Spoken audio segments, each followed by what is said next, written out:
చాంద్రాయన్ గుట్ట వరకు పొడిగిస్తున్నాం అధ్యక్ష. ల్యాండ్ ఎక్వేషన్ జరుగుతుంది. అక్బరుద్దీన్ ఓవైసీ గారే గవా మలక్పేట ఎమ్మెల్యే గారు ఇక్కడ ఉన్నారు. ఈరోజు నష్టపరిహారం అడిగినంతగా భూములు కోల్పోయే వాళ్ళకి ఇచ్చి ఈరోజు మెట్రో పనులు ప్రారంభించిన అధ్యక్ష. మిరాలం ట్యాంకును ప్రారంభించిన అధ్యక్ష. అదేవిధంగా longest flyover PV Narasimha Rao flyover తర్వాత రెండో లాంగెస్ట్ ఫ్లైఓవర్ మన్మోహన్ సింగ్ గారి పేరు మీద ఫ్లైఓవర్ ని జూ పార్క్ దగ్గర మనం ప్రారంభించుకున్నాం అధ్యక్ష. ఓల్డ్ సిటీ నెగ్లెక్ట్ చేయలేదు అధ్యక్ష. అండర్ గ్రౌండ్ డ్రైనేజ్ చంద్రాయన్ గుట్ట ప్రాంతానికి మనం నిధులు ఇచ్చినాం అధ్యక్ష.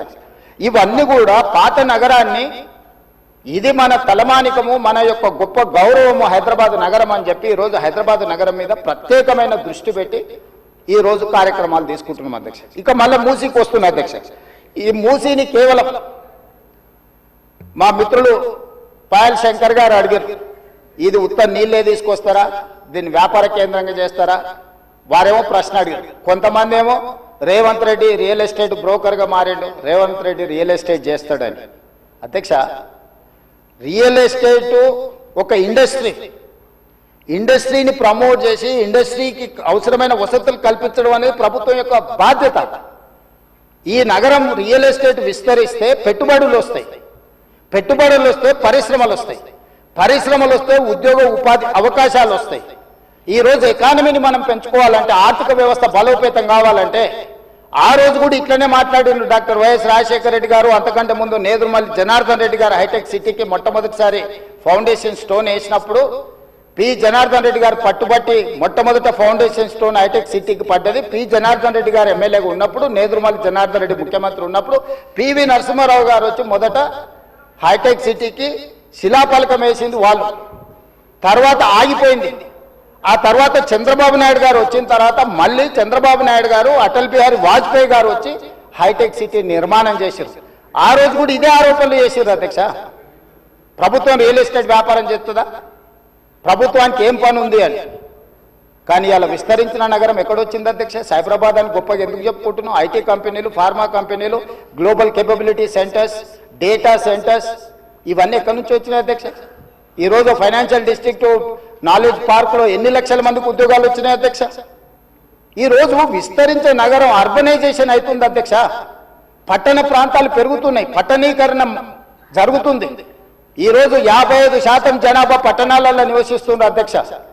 రాబోయే 20-25 ఏళ్లలో 75% మన పట్టణాల యొక్క జనాభా పెరుగుతుంది అధ్యక్ష. కేవలం ఔటర్ రింగ్ రోడ్ ఇన్సైడే 1,34,00,000 మంది ప్రజలు నివసిస్తున్నారు అధ్యక్ష.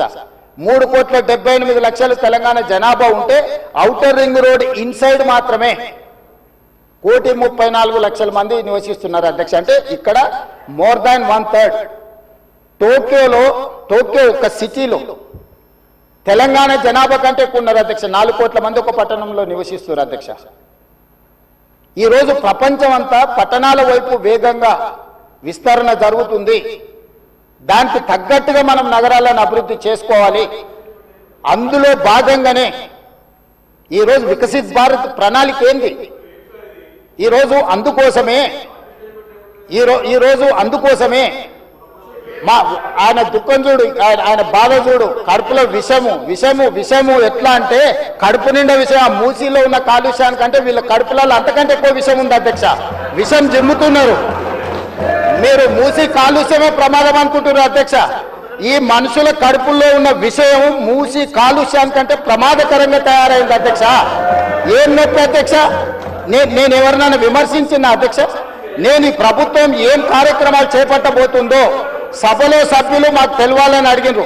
పాయల శంకర్ గారు ఏం అడిగినారు అధ్యక్ష? మేము సభ్యులము, ప్రభుత్వం ఏం చేస్తుందో మాకు వివరించండి, మేము కూడా మా చేతనైన సాయం చేస్తామని మాట్లాడినారు అధ్యక్ష. నేను వివరాలు చెప్పే ప్రయత్నం చేస్తే విషయం ఎందుకు కక్కుతున్నారు అధ్యక్ష? ఈ రోజు క్వశ్చన్ అవర్లో సప్లిమెంటరీ క్వశ్చన్స్ 2 ఉంటాయి. 10 క్వశ్చన్స్ ఉండవు, 10 మందికి ఇయ్యరు. స్పీకర్ గారు అలౌ చేశారు, స్పీకర్ గారు నాకు అనుమతించారు వివరించమని. స్పీకర్ గారి అధ్యక్ష వాళ్ళ ప్రాధాన్యత ఏందో మీకు అర్థమైంది కదా అధ్యక్ష? ఈ చర్చ జరగవద్దు, ఈ నిజాలు ప్రజలకు తెలియవద్దు. విషం కడుపు నిండా విషం. మీరు కళ్ళు చూడండి అధ్యక్ష, అసలు వాళ్ళ కళ్ళలో చూడండి. వాళ్ళ కళ్ళగిన ఓలే శక్తి ఉంటే ఆ విషపు కళ్ళతో చూస్తే మొత్తం కాలి బూడిదైపోయేటట్టు చూస్తున్నారు అధ్యక్ష. కప్పిపుచ్చుకోవడానికి అద్దాలు పెట్టుకుంటున్నారు అధ్యక్ష. అది కప్పిపుచ్చుకోవడానికి అద్దాలు పెట్టుకుంటారు అధ్యక్ష. అద్దాలు పెట్టుకున్నా మీ విషపు చూపులు ప్రజలకు అర్థమవుతాయి. అందుకోసమని నా మాట ఒక్కటే అధ్యక్ష, ఈరోజు తెలంగాణకు ఈరోజు నగర అభివృద్ధి చేయడం మా బాధ్యత. ఈరోజు ఇన్ని మాటలు మాట్లాడుతున్నారు కదా అధ్యక్ష. ఆనాడు కాంగ్రెస్ లో గెలిచిన ఎమ్మెల్యేని తీసుకొని మూసీ రివర్ డెవలప్మెంట్ కార్పొరేషన్ కు చైర్మన్ చేసింది ఎవరు అధ్యక్ష? ఎవరు? ఈ రోజు వివరాలు చెప్తుంటే ఆ నొప్పెందుకు అధ్యక్ష? ఆ నొప్పెందుకు? మీరు అనుమతి ఇచ్చిన తర్వాత వాళ్ళెవరు అధ్యక్ష ప్రశ్నించనికే? వాళ్ళెవరు సభ్యులు? ఈ రోజు అక్బరుద్దీన్ ఓవైసీ గారు, పాయల శంకర్ గారు, లేకపోతే కాలేరు వెంకటేష్ గారు. ఆ కాలేరు వెంకటేష్ గారినైనా చూసి నేర్చుకోండి, కనీసం ఒక అవగాహన వస్తుంది. స్పష్టంగా నేను అంబర్పేట పోయినప్పుడు చెప్పిండు, 100% అంబర్పేట శాసనసభ నియోజకవర్గంలో మేము మూసీ నది ప్రక్షాళనకు సహకరిస్తాము.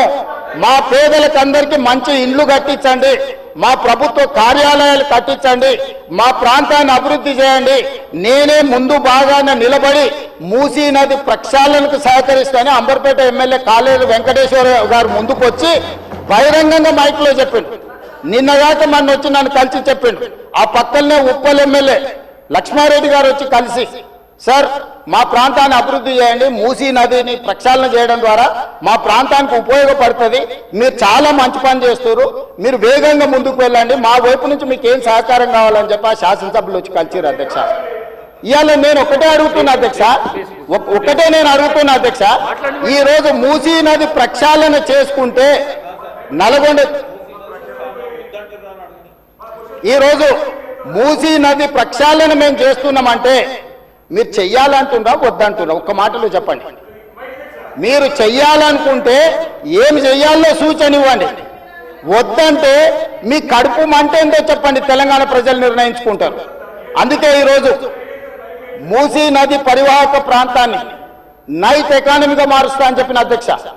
పట్టణం అంతా రాత్రి 9 గంటలకు నిద్రపోతే రాత్రి 9 గంటల నుంచి ఉదయం 6 గంటల వరకు మూసీ నది పరివాహక ప్రాంతంలో నైట్ ఎకానమీని రివైవ్ చేసి అక్కడ హోటల్స్, ఆఫీసులు, అదే విధంగా ఫుడ్ కోర్ట్స్, కల్చరల్ యాక్టివిటీస్ వీటన్నిటిని కూడా ప్రపంచ స్థాయి నగరంగా మార్చడానికి నైట్ ఎకానమీని ఓపెన్ చేయబోతున్నామని చెప్పినాం అధ్యక్ష.